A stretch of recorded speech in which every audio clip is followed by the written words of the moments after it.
For years, you have been encouraged to focus on the noise of the trade war, the tariffs, the late-night policy tweets, the billions of dollars announced in headlines. But that is not the real war.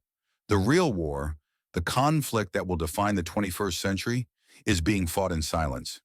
It isn't being fought with tariffs, it's being fought with choke points. This is economic warfare. It is a quiet battle for control over the physical ingredients and the manufacturing brains that build everything in our modern world. Today, we are analyzing two strategic weapons of this new conflict. Weapon number one, China's control over the vitamins of the planet, rare earth minerals. Weapon number two, America's control over the brains of the planet, semiconductors. This is the story of how the world's two superpowers have locked each other in a stalemate of mutually assured disruption. In this intelligence briefing, we will decode exactly how these weapons work, why they are fatal choke points, and who truly holds the leverage of power as we head into 2025. China's rare earth choke point. To understand China's primary weapon, you must first understand rare earth elements. The first thing to know is that they are not actually rare. They are, however, incredibly difficult and expensive to refine. Think of them as the vitamins of the modern economy. You only need a tiny amount, but without them, the entire body collapses. You cannot build an F-35 fighter jet without the high-performance magnets made from neodymium. You cannot build a wind turbine or the engine of an electric vehicle without dysprosium. Your smartphone, your hard drive, your missile guidance systems, all of them are dependent on these 17 elements. And one nation has systematically cornered the market. How did this happen? This is the part of the story that Washington often prefers to forget. The United States used to dominate the global rare earth market. The Mountain Pass mine in California was once the world's leading producer. But Beijing had a strategic vision. As Chinese leader Deng Xiaoping famously stated during a tour in 1987, the Middle East has oil, China has rare earths. What followed was a deliberate three-step strategy executed over decades. First, undercut the market. Beijing flooded the globe with state-subsidized rare earths at extremely low prices. Second, consolidate control. Trapped between massive environmental compliance costs and collapsing prices, America's Mountain Pass mine was forced to suspend its operations in 2002. Beijing didn't just mine the materials, they acquired the processing technology and the intellectual property. Third, weaponize the supply chain. China didn't just want to sell the raw materials. They forced major technology companies, particularly from Japan and South Korea, to move their high-tech magnet and motor factories onto Chinese soil in exchange for a guaranteed supply. They captured the entire value chain, from dirt to device. The proof of this weaponization is undeniable. Let's look at the data for 2024. According to the International Energy Agency, or IEA, China controls roughly 60 to 70% of global mining of rare earths. But that is not the real choke point. The real choke point is processing.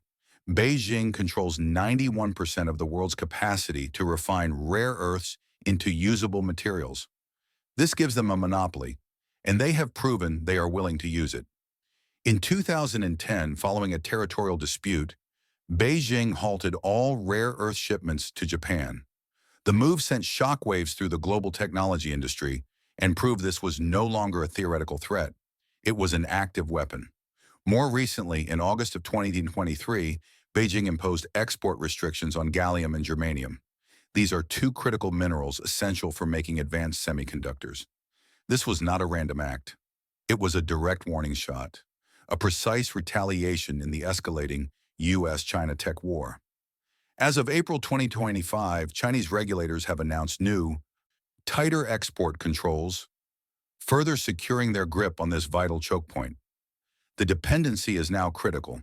The Pentagon cannot build its most advanced weapon systems without indirectly Beijing's permission. This realization is what forced Washington to stop fighting the old war and start fighting the new one. It forced America to find its own weapon, America's semiconductor choke point. If rare earths are the vitamins of the economy, semiconductors are the brains. These tiny microscopic switches operate everything: your car, your coffee maker, your tractor, the power grid, and, most importantly, they power artificial intelligence. This is where the true story of American dominance lies. China and its manufacturing partners produce a massive volume of chips, but they produce low-level chips. The simple ones. America's choke point is not in mass manufacturing. America's choke point is in design and in the tools used to make the most advanced brains on Earth. Let's look at the evidence. Claim number one, design dominance. According to analysis from Tech Insights, in the critical market for data center AI chips, three American companies, Nvidia, Intel, and AMD, controlled a combined 98% of the market share in 2023. Nvidia alone holds the vast majority of that. China simply cannot design chips that can compete at this level. Claim number two, the ultimate choke point. This is the most important piece of the puzzle. To build the most advanced chips, the ones under 7 nanometers, you need a machine that costs over $200 million. It is arguably the most complex machine ever built by humankind. It is called an EUV, or extreme ultraviolet lithography machine, and only one company on Earth can make them, ASML, based in the Netherlands. Washington identified this as the ultimate choke point.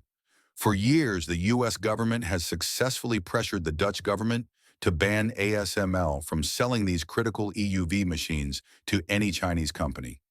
This is how America weaponized its supply chain. The sanctions that began in 2022 were the masterstroke.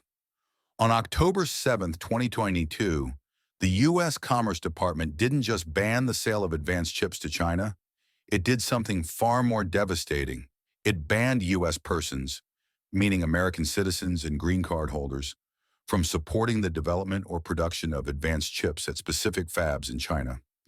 This triggered an exodus of the most experienced engineers and executives from China's semiconductor industry overnight.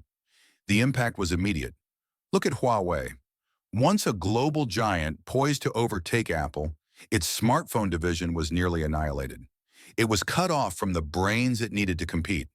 Beijing, for all its economic power, has been spending hundreds of billions of dollars trying to achieve self-sufficiency. But they remain 5 to 10 years behind. They can copy a design, they can steal intellectual property, but they cannot replicate the ASML machine. America found its weapon. It cut off the supply of brains to China's future technological ambitions. The stalemate and the 2025 sprint. Now we see the full chessboard. This is the doctrine of mutually assured disruption.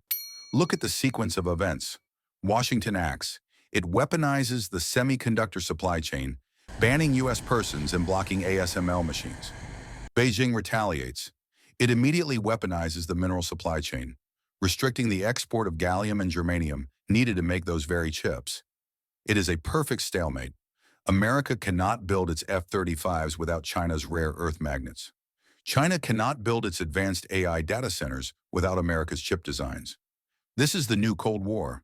It is not a war of ideology. It is a structural war for control of the physical supply chains. But Washington is not sitting still. This dependency has triggered a panic inside the Pentagon. The White House has activated the Defense Production Act to accelerate domestic mining. According to government reports, the Pentagon is now spending over $1 billion to build a strategic stockpile of these critical minerals. It is directly co-investing $400 million back into the resurrected Mountain Pass mine in California. And as of late 2025, the U.S. is aggressively building new friend-shoring supply chains with Japan, Australia, Malaysia, and Thailand, trying to create a non-Chinese source. But China is also adapting. The American sanctions had an unintended consequence. They accelerated Beijing's desperate sprint for self-sufficiency. Huawei, far from being dead, is now leading a national team to build a domestic-only supply chain, and they are making alarming progress. China's top chip maker, SMIC, is now using older DUV technology, machines they can get, and pushing it to its absolute limits. They are producing advanced 7-nanometer chips. It's an inefficient, expensive process, but it works. It is a breakthrough Washington did not anticipate. This brings us to the very latest intelligence. In late October 2025, in a quiet trade negotiation, China reportedly agreed to a temporary pause on its most severe rare earth export controls for 1 year. Make no mistake, this is not peace. This is a temporary window. Both sides have paused the economic warfare, only to buy time. They are now in a full-scale sprint to secure their own choke points before that window closes. The conclusion. So, when you hear about tariffs in the news, remember that it is mostly theater. The real conflict is a structural war for control. It is not a hot war. It is an economic war, designed to slowly paralyze an opponent. Both sides now have a strategic weapon pointed at each other's heads. The only question is, who will be forced to pull the trigger first? In this new era of economic warfare, who do you believe is paying the ultimate price?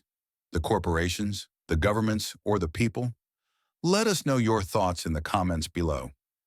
But this battle over materials and chips is creating a third hidden crisis, one that impacts your food supply. In our next video, we'll explain how this same trade war is threatening the American farmer, and you can watch that analysis by clicking the link on your screen now.